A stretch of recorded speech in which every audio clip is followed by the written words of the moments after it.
ఈరోజు మనం మన తెలుగు ఇండస్ట్రీలో గుర్తించని ఇతర ఇండస్ట్రీలో తమ సత్తా చాటుకున్న తెలుగు తారల గురించి తెలుసుకుందాం.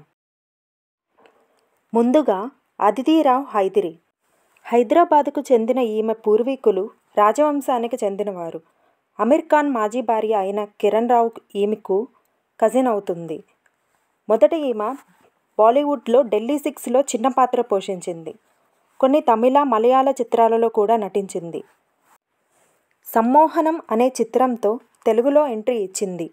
బాలీవుడ్లో ఈమెకు rock star, murder 3, Wazir, Padmavati వంటి సక్సెస్ఫుల్ మూవీస్తో పాటు నెట్ఫ్లిక్స్లో రిలీజ్ అయిన హీరమండి సిరీస్లో ఆమె చేసిన బిబ్బోజాన్ అనే వేశ్య పాత్రకు విమర్శల ప్రశంసలు దక్కాయి. ముఖ్యంగా ఆమె చేసిన డ్యాన్స్ మూవ్స్కు దేశమంతటా ఫిదా అయ్యారు. అవంతిక వందనపు.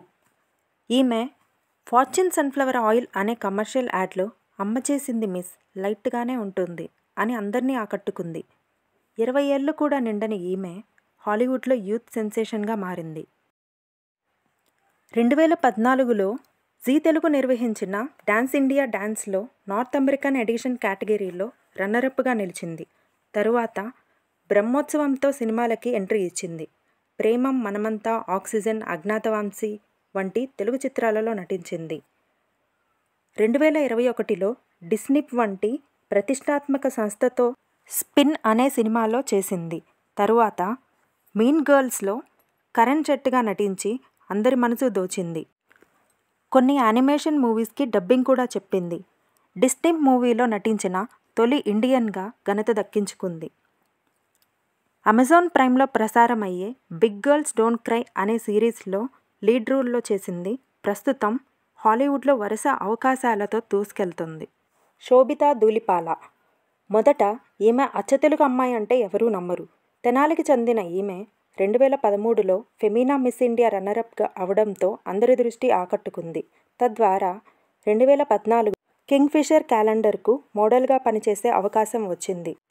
కొన్ని కమర్షియల్ యాడ్స్లో నటించడంతో అనురాగ్ కశ్యప్, రమణ్ రాఘవన్ 2.0లో నటించే అవకాశం వచ్చింది. ఈ చిత్రం కేన్స్ ఫిల్మ్ ఫెస్టివల్లో ప్రదర్శింపబడింది. గూఢచారి, మేయర్ వంటి తెలుగు సినిమాల్లో నటించినా తగిన గుర్తింపు రాలేదు.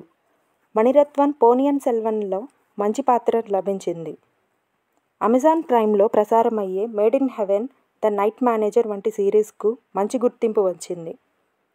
మలయాళం కురూప్ చిత్రంకు గాను best actress supporting role SIIMA అవార్డుకి నామినేట్ అయింది.